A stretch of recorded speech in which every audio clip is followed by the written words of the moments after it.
Hey guys, what's going on? It's Ash here coming at you today in Clash Royale. You guys loved the last time I did a Clash Royale news update video, so we're gonna do it again. We're gonna make this a regular every season staple video, and we're gonna talk about a variety of topics, including the official Clash Royale Reddit account responding about win trading in Elite Barbarians. We're gonna talk about a variety of community news, including Pompeo joining Nova, and a few other things that I have in store for you guys. Before we get to that, in case you guys missed it, the double Elixir challenge is back. However, it has been tweaked a little bit. The format will now be, instead of 10 gems, it will cost 50 gems, and the rewards will be half that of a grand challenge, and there's no free entry. And while this will inevitably bum out some people, the Royale team acknowledged that it will, and they said they're just trying something new for this challenge. Now, in some other lighter news here, check out this sweet ride by Backstab X. He was the winner of the crown duel over in LA. Congratulations, Backstab. You're a great player and also a great guy. Got to meet him and chat with him a little bit.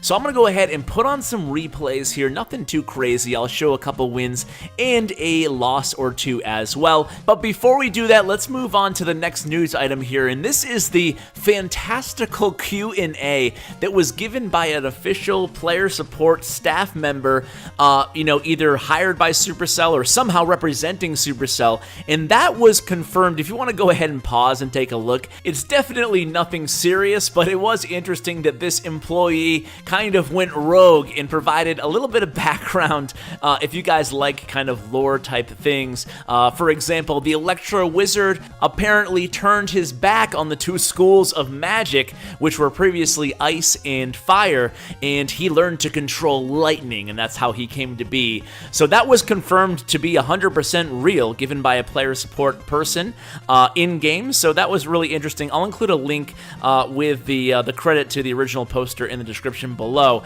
Moving along, guys, if you want to see this season's or the previous season's card popularity snapshot by Woody, A, I'll probably have him on either tomorrow or the next day to discuss it, and B, I'll include a link for those of you who can't wait in the description below. Speaking of guides, as you can see on the screen right now, there's an updated addendum to the how to tell what type of deck your opponent is playing by their first play, or by their first card play, I should say, by M. Wolverine. He's a great guide maker. I referenced that guide in a video I did last week on the importance of your first play, or the importance of your starting hand in the match, so I'll include the video and the link for that as well. Now, Pompeo recently announced that he is joining Nova, which is very interesting. They seem to have recruited him, and he is now one of their promoted players. He announced that on Twitter actually today, and that his new name will now be Nova Pompeo. So that is a big pickup for Nova.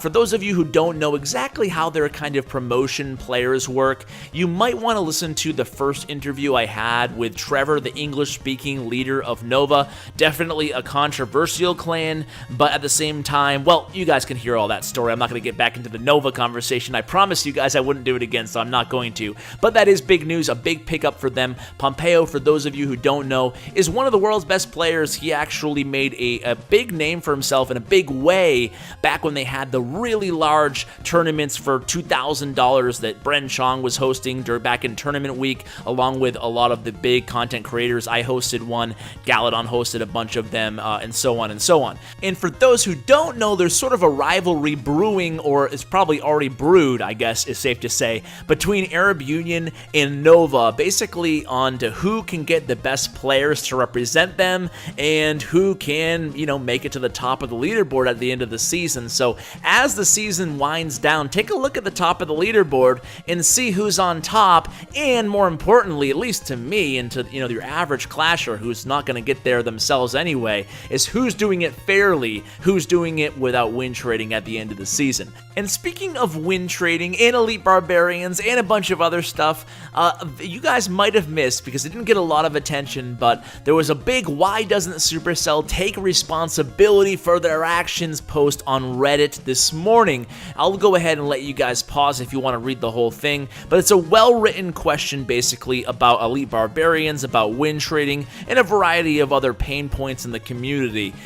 Even though some of us, including me, are in disagreement with what needs to be done about Elite Barbarians, but that's a video for another day. In fact, I actually did that video already, but let's go ahead and see what Clash Royale responded to that post. So they said the Elite Barbarian change, the buff, was on December 15th, less than 3 weeks ago. The guy was saying that it's been 2 months now that Elite Barbarians have been dominating the meta. He says, however, we recognize and acknowledge that they're powerful, but we're not sure what we want to do about them right now, as they're a really good dose of offense in the game. Check out OJ's latest video, which you guys should do as well. I'll link that in the description if you need to know anything about playing with or against them. Trophy dropping because of the clan chest event is a newer issue, but we'll fix this in time with incentives to stay higher, which is the right way to do it, by the way. And then they end by commenting on win trading. Win trading is always on our radar. We've done multiple under the hood changes to help prevent it already,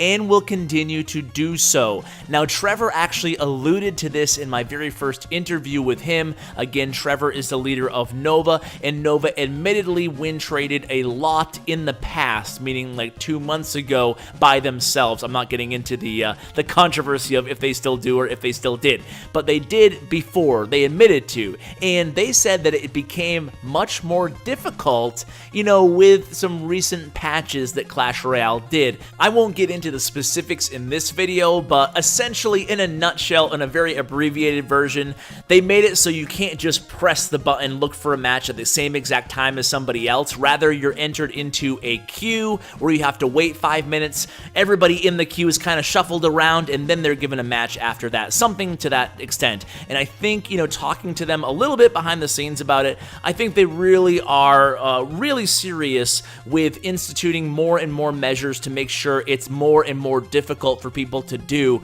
because sometimes you just have to have those measures in place in the game, because if it's not this clan doing it, it's going to be that clan or the other clan or another clan. So ultimately, the onus is on Supercell, and it looks like they're up to the task. Now, moving on here, I don't have a screenshot for this one, but a recent upset, surprisingly, with a forum versus Reddit war. So they had forum members versus Reddit in a big tournament.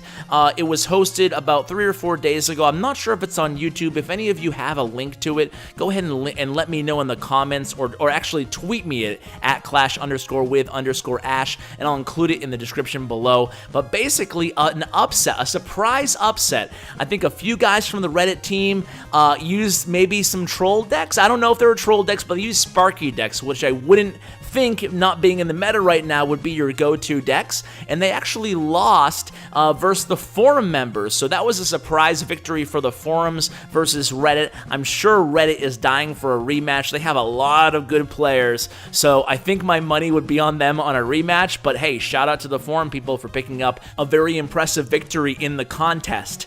So let me go ahead and finish off by giving a huge shout out here to Locke from the forums for organizing these developer Q&As, and he put up a poll today asking what you guys want him to ask the Supercell developers next. So if you guys are a member of the Clash Royale forums, or even if you're not a member, if you want to go vote on which question he should ask next, go ahead and check that out. It's a good way to interact, and you know, it's a good opportunity for you to share maybe some of your concerns or even some of your praise with the Clash Royale development team. So be sure to check that out if you guys are interested. And last but not least, guys, check out this list of all my 2016 guests. That is, well, almost all of them, created by Mythja, by the way. Shout out to him. I'll include his YouTube channel in the description below, who made the banner.